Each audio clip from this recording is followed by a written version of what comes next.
नमस्कार, आप सभी को बात करते हैं उत्तर प्रदेश यूपी की सबसे बड़ी महत्वपूर्ण और काम की खबरें, क्योंकि उत्तर प्रदेश यूपी के अंदर काफी बड़े ऐलान किए गए हैं। जानेंगे सभी बड़ी खबरों को विस्तार से। शुरू करते हैं सबसे पहली बड़ी इंपॉर्टेंट महत्वपूर्ण खबर। नितिन गडकरी को भाषण के दौरान आया चक्कर, स्टेज पर ही बेहोश होकर गिर पड़े। जानिए अब कैसी है हालत। आपको बता दें, केंद्रीय सड़क परिवहन और राजमार्ग मंत्री और भारतीय जनता पार्टी भाजपा के जो वरिष्ठ नेता नितिन गडकरी है, बुधवार को उस समय तबियत बिगड़ गई जब वे महाराष्ट्र के यवतमाल में एक लोकसभा चुनाव जो चल रहे हैं उसकी रैली में प्रदर्शन के दौरान वहां पे भाषण दे रहे थे। भाषण के दौरान गडकरी जी को चक्कर आ गया और वो मंच पर ही गिरने लगे। सूत्रों और विजुअल्स के मुताबिक पता चला कि यवतमाल के पुसन में भाषण देते वक्त अचानक गडकरी को चक्कर आने लगे और वे गिर पड़े। ऐसा कुछ देखने को मिला है जो कि बताया जा रहा है। बाकी और डिटेल में पढ़ना है तो स्क्रीन पर आपको दिख रहा है, इसको आप पॉज कर एक बार पढ़ सकते हैं। चलिए इसी के बाद जानते हैं अगली बड़ी खबर। उससे पहले आप सबसे निवेदन, इस वीडियो को लाइक कर दो, लाइक नहीं किया तो लाइक पहले कर दो, भूल जाओगे बाद में। चैनल सब्सक्राइब कर लो, सब्सक्राइब नहीं कर रखा तो। बात करते हैं पहली अगली बड़ी खबर। आरबीआई का अब इस बैंक पर होगा एक्शन, नहीं निकाल सकेंगे पैसे, ग्राहकों का क्या होगा। आपको बता दें, आरबीआई ने मंगलवार को कोणार्क अर्बन कोऑपरेटिव जो बैंक है यानी उल्लासनगर महाराष्ट्र के अंदर, उसके ऊपर कई तरह के प्रतिबंध लगाती हैं ताकि वित्तीय हालात में सुधार किया जा सके। इसीलिए उस पर जो प्रतिबंध है वो लगाया गया है। एक बार आप पोस्ट करके पढ़ सकते हैं अगर जिन लोगों का इस बैंक के अंदर खाता है तो। Konark urban cooperative bank of Maharashtra, ठीक है। चलिए इसी के बाद जान लेते हैं अगली बड़ी खबर। आज से नहीं मिलेगी शराब, 26 अप्रैल तक बंद रहेंगे ठेके, मगर 5 मिनट की दूरी पर छलका सकते हैं जाम। आपको बता देते हैं कि अगर आप दिल्ली एनसीआर में रहते हैं और खासकर नोएडा, ग्रेटर नोएडा इलाके में, तो ये खबर आपके लिए बहुत इंपॉर्टेंट है। जी हाँ, आज यानी कि बुधवार को लेकर अगले 26 अप्रैल तक नोएडा में जाम नहीं छलका सकते हैं। वजह है कि नोएडा और ग्रेटर नोएडा इलाके में सभी ठेके बंद रहेंगे और गौतम बुद्ध नगर निर्वाचन क्षेत्र के नोएडा और ग्रेटर नोएडा में शराब की जो दुकानें हैं वो बुधवार शाम 6 बजे से लेकर 48 घंटे की अवधि के लिए बंद रहेगी। अधिकारियों ने इसकी जानकारी दी है, तो लोग जो शराब पीते हैं उसके लिए ये चीज़ें नहीं पॉसिबल हो पाएगी। चलिए इसी के बाद जान लेते हैं अगली बड़ी खबर। आरबीआई ने कई जो बैंक पर उन पर कार्रवाई की है। ग्राहक जितने भी वो पैसा नहीं निकाल सकेंगे और कहीं पे अकाउंट तो नहीं है। जी आपको बता दें, भारतीय रिजर्व बैंक ऑफ इंडिया का बैंक पर प्रतिबंध लगाने को लेकर बैंकिंग लाइसेंस को रद्द करने के रूप में नहीं समझा जाना चाहिए। उन्होंने कुछ बैंकों पर लगाया, जैसे मैं ऑलरेडी आपको बता चुका हूँ, Konark urban cooperative bank of Maharashtra है, उसके अंदर ये चीज़ की गई है। चलिए इसी के बाद जान लेते हैं अगली बड़ी खबर। गोल्ड सिल्वर के प्राइस के बारे में। आज फिर मुँह के बल गिरा है सोना, चांदी भी हुई है सस्ती। कि जी आपको बता देना चाहते हैं, सोने चांदी की जो कीमतों में लगातार गिरावट देखने को मिल रही है। कभी 7वें आसमान पर चल रहे सोने के भाव लुढ़क रहे हैं और कीमतों में नरमी देखी जा रही है। आज सुबह से सोने की जो भाव है वो लाल निशान पर कारोबार कर रहे हैं, जिसमें सोना लुढ़क कर 70,000 रुपये प्रति 10 ग्राम पहुंच गया और सोना चांदी आज लाल निशान पर ट्रेड कर रहा है। इसी के बाद बात कर लेते हैं अगली बड़ी खबर। इन कर्मचारियों के लिए खुशखबरी, डीए के 50% होते ही बढ़े हैं सभी भत्ते, बढ़ेगी सैलरी। जाने अब खाते में कितनी बढ़कर मिलेगी सैलरी। आपको बता देना चाहते हैं, केंद्र सरकार द्वारा जो महंगाई भत्ता है और महंगाई राहत में वृद्धि करने के बाद केंद्रीय कर्मचारियों के पेंशनरों के डीए और डीआरए में 50% पहुंच गया। अब वहीं केंद्रीय अर्धसैनिक बलों के कर्मचारियों का डीए 50% हो गया है।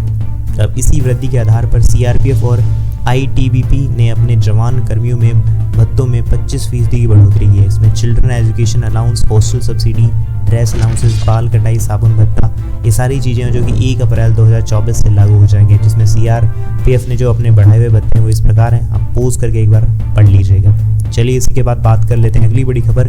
टेम्परेचर का टार्चर। जी आपको बता दें, 45 पार हुआ है पारा, यहाँ स्कूल कॉलेज बंद। आईएमडी की चेतावनी, पूरे सप्ताह झुलस जाएगी भीषण गर्मी। आपको बता दें, इस सप्ताह की शुरुआत के पश्चिम बंगाल के वर्धमान के पानागढ़ और दक्षिण बंगाल के कुछ जिलों में से दिन में तापमान 45 डिग्री सेल्सियस पार हो चुका है, जो कि वाकई में बहुत ज़्यादा तापमान है, जिससे स्किन झुलस जाने की सबसे बड़ी देखने को चीज़ मिली और लू चल रही है। तो काफ़ी गर्मी है, थोड़ा सा ध्यान रखिएगा, क्योंकि गर्मी है नहीं, मतलब वाकई में बहुत ज़्यादा गर्मी है, मानना पड़ेगा इस बार।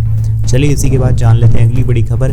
थिएटर में अब देख सकेंगे एड फ्री फिल्में, पीवीआर आइनॉक्स का बड़ा फैसला। जानिए क्या है वजह। आपको बता दें, सिनेमाघरों में दर्शकों की जो संख्या में गिरावट को रोकने के लिए मल्टीप्लेक्स चैन पीवीआर आइनॉक्स ने एक नया दावा चला है, ताकि जो भी वहाँ पे फिल्म देखने आते हैं उसमें गिरावट जो हो रही है इसको बढ़ाने के लिए कंपनी अब स्क्रीन पर एड फ्री यानी जो बिना विज्ञापन की फिल्में वो पेश करने वाली है। और इसके पीछे एक ही कारण है, लोग फिल्में देखने आना नहीं चाहते और वहीं पे उन्हें ऐड दिखता है तो उन्हें अच्छा नहीं लगता है। तो बस इसी चीज़ को कम कर दिया गया और इसके लिए जितने भी उनके जो फिल्म वाले हैं पीवीआर आइनॉक्स, ठीक है, तो वहाँ पे अब आपको ऐड देखने के लिए विज्ञापन जो चलते हैं स्क्रीन पर वो नहीं मिलेंगे और आपको सबसे बड़ी चीज़ है इसका फ़ायदा मिलेगा ही मिलेगा। ठीक है, जिससे ज़्यादा दर्शक बढ़ सकेंगे। चलिए इसके बाद जान लेते हैं अगली बड़ी खबर। अब जो चाहे वो कर सकते हैं, मईजू अत्याचारी शासन का डर क्यों घबराए मालदीव के संविधान के निर्माता। आपको बता दें, मालदीव के संविधान का मसौदा तैयार करने में महत्वपूर्ण भूमिका निभाने वाले इस्माइल ने कहा है कि उन्हें मालदीव में बहुदलीय लोकतंत्र की शुरुआत के लगभग 2 दशक बाद अत्याचारी शासन की वापसी का डर लग रहा है, उन्हें ऐसा कहा। बाकी आप एक बार डिटेल में पढ़ लीजिएगा वहाँ की जानकारी, अगर कुछ और अच्छे से जानना चाहते हो तो। चलिए इसी के बाद जान लेते हैं यूपी के मौसम के बारे में। यूपी में भीषण गर्मी के बीच आई है गुड न्यूज़, इन जिलों में होगी बारिश। जी हाँ, आपको बता दें, पश्चिमी उत्तर प्रदेश के इलाकों में 26 अप्रैल और पूर्वी उत्तर प्रदेश में 27 अप्रैल को बारिश होने की संभावना बताई गई है। और इसी के बाद आपको बता दें, इसके अलावा आंधी तूफान बिजली कड़कने की जो चेतावनी है वो भी जारी कर दी गई है, तो ध्यान रखिएगा आप सभी। चलिए इसी के बाद जान लेते हैं अगली बड़ी खबर। पहले बच्चों को नदी में फेंका, फिर खुद लगाई छलांग, पति से लड़ने के बाद मां ने उठाया खौफनाक कदम। आपको बता दें, बांदा में एक महिला ने अपने मासूम बेटी और बेटे को यमुना नदी में फेंक दिया और फिर खुद भी कूदकर आत्महत्या कर ली। सूचना पर पहुंची पुलिस ने गोताखोरों की मदद से लगभग सवा घंटे बाद तीनों शवों को बाहर निकाला गया। तो आप लोग भी ऐसी चीज़ें कभी कुछ मत करिएगा गलत। लाइफ में हमेशा उतार चढ़ाव आता रहता है, हमेशा सही तरीके से लाइफ जीने का एकदम प्रयास करना चाहिए। चलिए इसी के बाद जान लेते हैं अगली बड़ी खबर। सावधान, इन स्थानों पर बनाई रील तो सीधे भेजा जाएगा जेल। अब तक 156 लोगों को किया है गिरफ्तार। आपको बता दें, पटरियों पर लेट कर या फिर बैठ कर या चलती ट्रेन में दरवाजे से लटक कर वीडियो बनाने पर आरपीएफ ने सख्त कार्रवाई की है। बीते 1 साल में ऐसे करीब 156 युवाओं को रेलवे एक्ट में चालान हो चुका है, क्योंकि रेलवे एक्ट के तहत आता है। अगर रेलवे से जहाँ पे भी जो भी चीज़ें होती हैं वहाँ पर अगर आप बैठ कर, लेट कर या फिर ट्रेन में चलते हुए ऐसी रीलें बनाएंगे तो आप पर कार्रवाई होगी, ठीक है। तो ध्यान रखिएगा ये सब चीज़ों का, बाद में बहुत दिक्कत हो सकती है, चाहे वो टिकटॉक हो, रील हो, ऐसी चीज़ों से बच कर रहिएगा। ट्रेंड के चक्कर में कुछ गलत मत करिएगा। चलिए इसी के बाद जान लेते हैं अगली खबर। जी हाँ, सप्तक्रांति एक्सप्रेस की बैटरी कार में बैठकर सफर कर रहे थे यात्री, रेलवे की चेकिंग टीम ने 29 को दबोचा। आपको बता दें, रेलवे की चेकिंग टीम ने बुधवार को सप्त क्रांति एक्सप्रेस की बैटरी कार में सफर कर रहे 29 यात्रियों को पकड़ लिया। पकड़े गए यात्रियों से किराए के नाम पर अवैध रूप से वसूली की गई थी, जैसा कि आप देख सकते हो स्क्रीन पर। चलिए इसी के बाद जान लेते हैं अगली बड़ी खबर। सीएम योगी गरजे, शरिया कानून लागू करना चाहती थी कांग्रेस, दूसरे चरण के लिए थमा प्रचार। आपको बता दें, मुख्यमंत्री योगी आदित्यनाथ ने कहा है कि कांग्रेस देश में शरिया कानून लागू करना चाहती थी। यूपी में दूसरे चरण की 8 सीटों पर चुनाव प्रचार आज शाम थम गया है। इस बार 91 प्रत्याशी मैदान में है। जी और डिटेल में अगर इस खबर को जानना हो तो एक बार पॉज करके यहाँ पे पढ़ सकते हो। चलिए इसी के बाद जान लेते हैं अगली बड़ी खबर। यूपी के इन जिलों में 48 घंटे तक नहीं मिलेगी शराब, बंद रहेंगे ठेके और बियर। आपको बता देना चाहते हैं कहाँ कहाँ पे ठेके और बियर बंद रहने जाने।